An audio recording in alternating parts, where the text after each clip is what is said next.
What's up, family? Welcome back to another episode of the Dag Life Podcast here at the Dean Aguilar Group in San Diego with an awesome guest. I'm so stoked to have you on the show today, Miss Olivia Pritikin. I'm, like you said, new to real estate. I started in November, so it's been about 6 months now.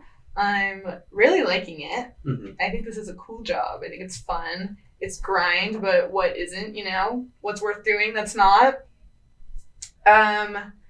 I'm a girl who lives in San Diego. I just graduated college back in June. Dope. And making my life out here. That's it. Mm-hmm. One day at a time. A lot of exciting changes in your life. Talk about the transition from going to full-time college student to now full-time entrepreneur. Well, I mean, it's so much better. How so? No one's telling me what to do. No one's telling me what to do. Not waking up on a schedule. Well, I mean, your own schedule. I hated class. Yeah. What did you make? I wasn't a good student. I was a good student. Business. Business? Yeah. Talk about what that was like in terms of like trying to transition into a field like real estate. Well, I mean, school is just... I was doing... I'm a good student. Mm-hmm. I don't want to call myself smart, but I can do well in school with minimal effort. So I was putting in minimal effort and just kind of hanging out with my... college was great for college, right? Not for class. I have a ton of friends who are going to grad school because they like school and they like that kind of structure and that learning. I was not into that. Okay. Would not go to grad school. At this point in my life, I don't want to, but maybe later. Yeah, I mean, I think there's only certain fields where you really need grad school and to get a master's and stuff like that, right? Especially if you're going to get a PhD or something. I mean, I think it's great for people who, want to be lawyers, and my brother's in law school, and it's not something I would ever want to do. Yeah. I think it definitely takes a unique, I don't want to say special, because I think we're all special in a certain way, but very unique, right? We like to create, meaning the entrepreneurial mindset is we get into a field like real estate because one, there's no ceiling. Two, there's a lot more of our own structure where we're not tied to hey, you need to clock in at this time, you need X, Y, Z. Yes, we're running our own schedule and calendar and we're our own boss, but it definitely takes a little bit more thick skin and there's a lot more uncertainty, right? Obviously, especially early on in your career, right? There's that, you have to build that stabilization and that sustainability. So being very early in, this field for you, what has it been like the transition in trying to create a sustainable business and make it a full-time career? Well, I mean, I wouldn't say I've made a sustainable business quite yet. I'm still on my upward trajectory in order to get there. Right. Yes, working on it. It's been fun. It's been a lot. I'm the kind of person who likes to do things, and real estate's a very doer job. Correct. You have to be a closer. You can't just no business does not come to you. You gotta be a go-getter. Yeah. You have to go after it or you will not succeed. Yeah. And that's the kind of personality that I think I have, which is why I decided to do this career. I hope that it fucking works and I have a sustainable career. You know that it will work. It's just a matter of making it work. Yes. But it's been great. I think that it's for me, and I love doing open houses. I love talking to people. I like getting to know people through Zillow and just going out there, and I'm good at talking to people I've never met before. Right. So I like it. Yeah. Okay. So what's been obviously the personal component? What's outside of that from a business perspective and kind of trying to project where you'll be at and how it's going so far? What's been the most exciting part of that? Just that I think it's working. I have clients who trust me. It's really cool. Yeah. It's a feeling where it's I can do this. Yeah. People trust me. Yeah. That's the main thing, right? I talked about, I don't know if you were here last Thursday, but one thing I talked about last Thursday with our smaller Thursday crew, which I love you guys the most. I love Thursday. Right? A little bit more of an intimate setting. We have a lot of fun and there's a lot of fuckery that goes on, but we make it a fun little day. I think the important thing is that, at least what I learned early on in my career, is the number one, I think statistically, the number one thing that makes a client work with you is that they trust you. Mm-hmm. I think that's the most important thing. It's crazy. I don't want to say it's crazy that they trust me because I think I know what I'm doing and I have great resources that help me. You definitely know what you're doing because of, the environment that you put yourself in. Yeah, because I have an amazing team and good role models. Make you blush.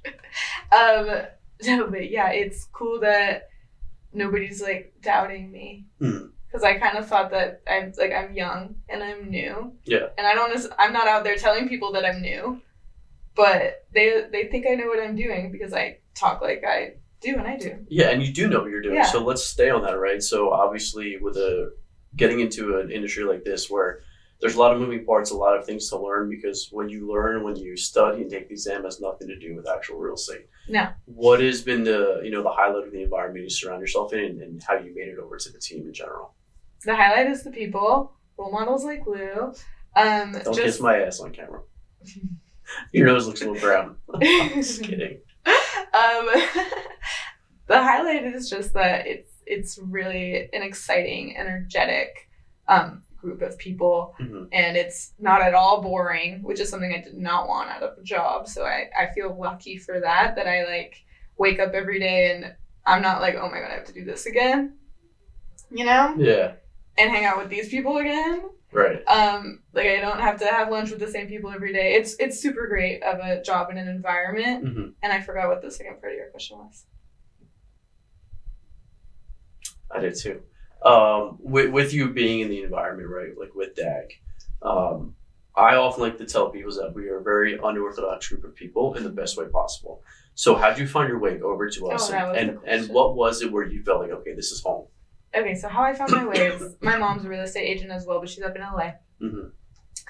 She knew a woman named Tiffany who was on a Zillow Flex team. So I had known about Zillow Flex before I knew even about like what DAG was, or like that I needed to be a part of a team for like other resources in general. And I knew that it was, a cool opportunity where Zillow kind of just calls you up and you get clients, right? And you don't have to pay out of pocket. You only pay when you're closed. So that's what I was looking for, to kind of build my career on something like that. And then, so my mom knew this woman. Her name's Tiffany Trudeau. Shout out. She's awesome. Shout out to you, Tiff and Ma. Tiff and Ma. And it's funny, real. So I was about to stop you because you hear how I say Ma. Ma. Being from Jersey, Italian from Jersey, it's not mom, it's Ma. Yo, Ma. My mom is not a Ma. My mom is mom. But anyway, Tiffany referred me to her group, which is called Power. She's in Riverside. With Jeff McGonigal. With Jeffrey McGonigal, yeah, who's also cool. And then they referred me over here because I'm in San Diego. And thank the fucking gods that they did. Right? You said it. Thank the gods. Thank the gods. I'm not religious, but Thanks, Jeff. Thanks, Tiff. Love that. So you've been with us now for what, like 6 months? Okay, nice. Hitting stride. 6 months is usually when that really starts to hit, right? It's gonna be a great first year. Yeah. Let's talk about your goals for this year. What does that look like? And the reason why I bring it up is because this time last year, we had Kelly Edwards and Christine Menezes both in that chair, and also Jackie Gonzalez. Yeah. And we talked about, they were in the same seat as you, like first time, like getting into their first year, and their perspective was, we'll see how it goes. Like, and I was like, nah, this is what's gonna fucking happen. Kelly and Jackie won Rookie of the Year for the team, both doing 10 plus deals, and Christine won Comeback Kid doing 11 deals. And it's funny because oftentimes it's obviously surroundings environment has a lot to do with that. But just like you, the three of them were also go-getters and hustlers. So talk about your goals for this year, being your first full year. Yeah, it's cool to have seen them done that. I definitely want some, like, my vision right now is Christmas party 2025, and I'm getting one of those fucking awards. Rookie of the Year. Yeah. I was Rookie of the Year. You were? I was. Oh, you're kidding. 2021 DAG Rookie of the Year. Yeah. So my goals, I want 12 transactions. That's one a month. Right now I have 2, and it's April. Boom. So we're slow. So we got to do 3 in April. Yes. And I think we might. Fuck yeah. I think we might. I love it. Yeah. 12 transactions. I don't care about price point necessarily. I just want the experience, and I want people to trust me. No matter what their price point is. Yeah. And it's funny that you said you've done 2 and it's slowed. The average realtor in San Diego, the average first year realtor will do 2 deals max in the first year. Yeah, and that's the thing is it doesn't feel slow. Like in numbers wise compared to my goals, like 2 out of 12, that's slow. But 2 transactions in 3-ish months, like That's it's amazing. been like chaos, honestly.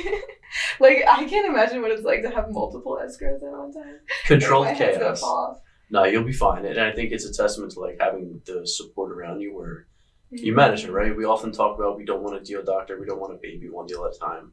You know, you look at people like Ali and Fabio, they've done 7, 8, 9, 10 at a time. The most I've ever had at one time is 4. Really? But it was like the first one was on the cusp of closing, 2 were in the middle, 1 was just getting started. So it definitely comes with 1, making sure you're structured the right way, and obviously having the support to be able to do everything. But having a well-oiled machine that allows us to manage multiple transactions at a Systems time. and processes. Yep. That's what we learn here. That's it. Great systems and processes drive results. Shouts to Sharon. So at part of the transition, right, what has been the most challenging thing for you? Challenging? Just the uncertainty of it all. You know, like I think I'm gonna do great. Mm-hmm. And I am doing great. You know you're going to do great. But no thinking. Yeah, I don't have a plan B right now. So that's how it should be. This is it. And that's it. Plan A, burn the ships, burn the bridges. And everyone has, a little bit of self-doubt. So that's probably the challenging part. Yeah. Talk about that. What does that look like for you? Like when does that creep in? When people will, delay buying. Mm-hmm. You cannot make someone buy a house, right? And that's not my goal. Yeah.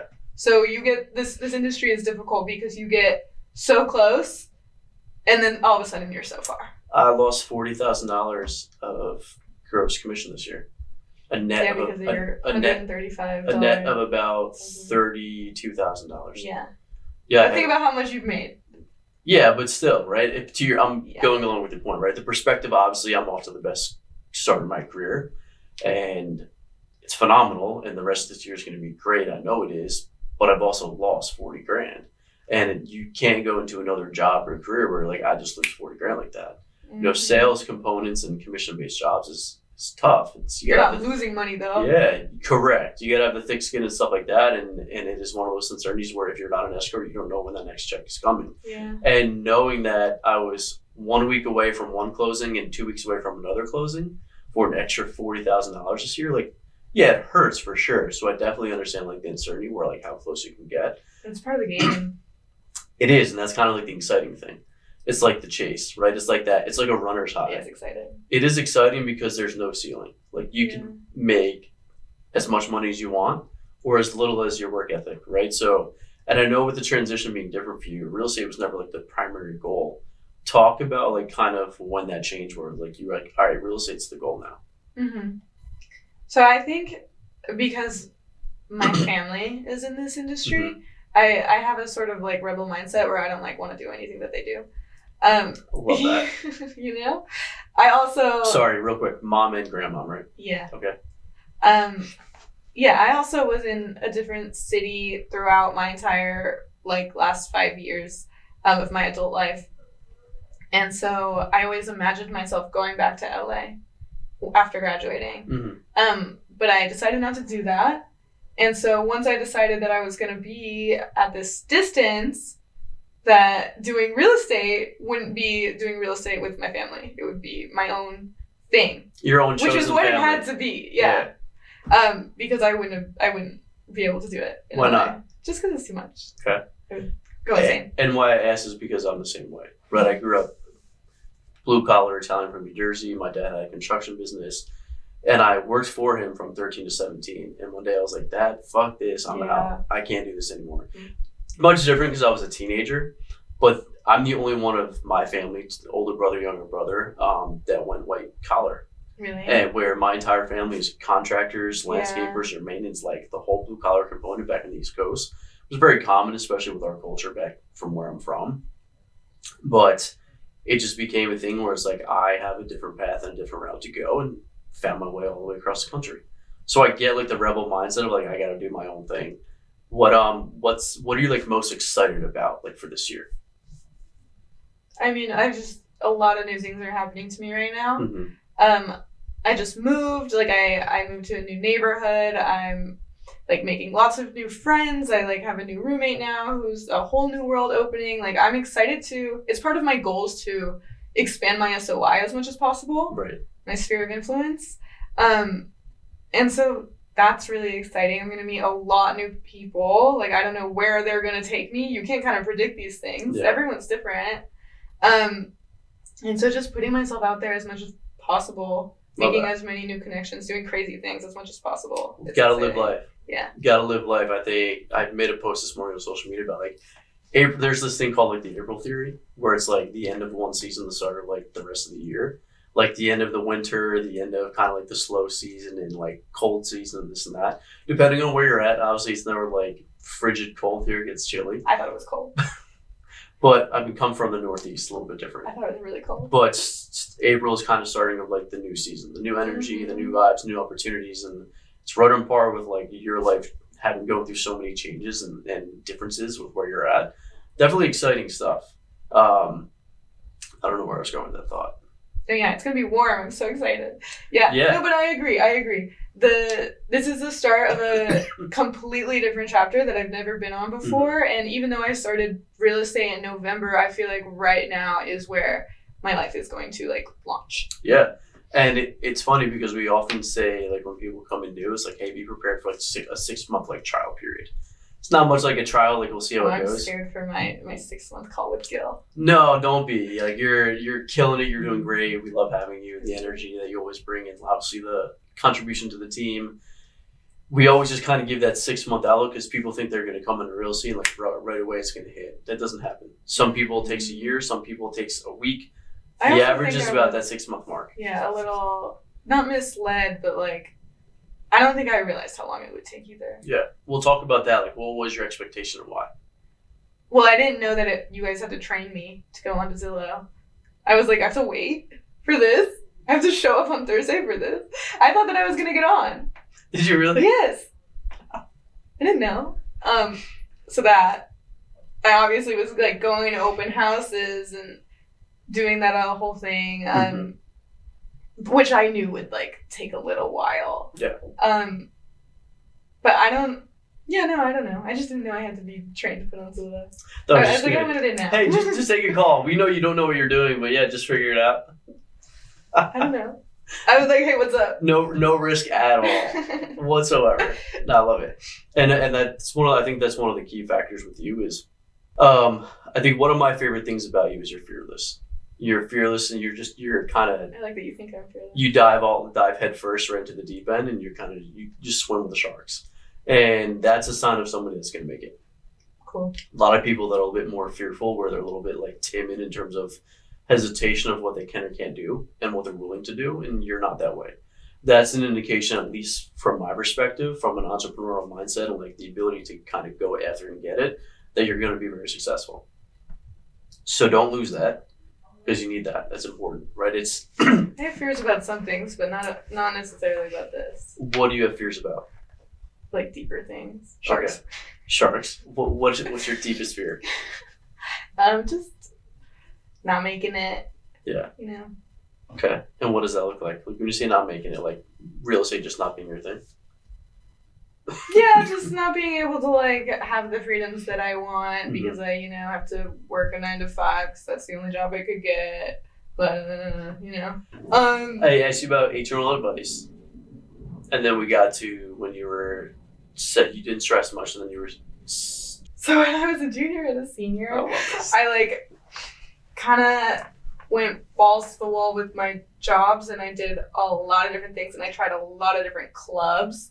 And I tried to be like an entrepreneur for a second. I joined these like entrepreneurship frats, and then I did this like entrepreneurship minor where I was learning a lot about like starting your own business and all that stuff. But what I realized was what was good to do there is to be like super techie. And what a lot of people do there is like apps and all that. And like there's the creative side of it, but you can't really do one without the other these days. Correct. And I think that the whole like Silicon Valley startup vibe was like what was deterring me from that.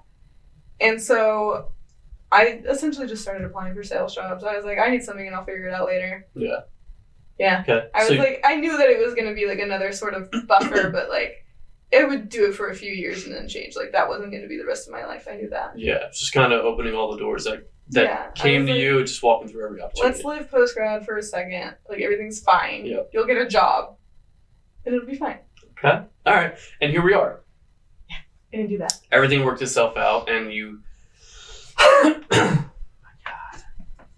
That was not a coherent path of words. Go get cleaned up. Don't stress. Maybe. I might just say, fuck it. You can Run cut it it all. out. No, we're not going to cut it. Okay. Unless there's something else that you wanted to touch through that, and then we can reframe it. I got it. Okay. You got nothing?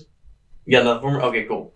Well, obviously, early on in the career, there's a full road ahead. There's a lot of opportunity. Super excited for the path that you're on. Knowing what you know now, being where you are, being in the rooms that you're in, and kind of with the path that you have laid out for yourself to have a specific lifestyle of kind of where you want to be with life, we often talk about legacy here. We have a long ways to go, but it's going to fly by like that, right? So when you kind of think about like future Olivia and kind of what you want for yourself from like a life and lifestyle perspective, looking further down the road, what's something that you start to consider a part of your legacy that you want to be remembered for when that time comes? I think I just want to be remembered for, like, just being positive, you know? Mm-hmm. Good vibes. And doing the work and being independent and making it. Yeah. I just want to make it. I feel like once I have a quote-unquote sustainable career, I'll start thinking differently about legacy. Right. But that's what it is for right now. Well, I love that because it's, you know, obviously getting started with a new career, you have focus on the short term first. When you say make it, everyone's got a different idea and version of what it means to really make it. What does that look like for you? I would consider myself having made it for this year if I did at least 6 deals. My goal is 12, but I'd be... Like, the goal is 12, and I really, really want 12, but I wouldn't be mad if I did 6. We're hitting 12. Mm-hmm. There's no exceptions. 12. But that's what I mean. No, I want that amount of deals under my belt for my first year. Love that. And we talk about it often, right? Especially when we do like business planning is, yeah, we have the lofty year goal, but when we think of it in 90-day stints and clips, Oh my God. we break it down much easier. But also the last 90 days has gone by so fast. Yeah, but it's easier to focus on that because we have a lot more control over the next 90 days or over the next 12 months. So I'm proud of you. I'm excited Thank for you. you. I'm stoked to have you on the team. I love the energy that you bring. And I can't wait to look back on this episode a year from now for us to talk about your 12 deals in your first year. Ooh. Stoked Yeah, for let's that. do it. Cool? Yeah. Appreciate you. Thank you. Thanks for jumping on for the second time, but really the first full time. Definitely have you on again soon. So I'm stoked. Thank you guys for all checking out another episode of the Daglift Podcast. We'll see you next time.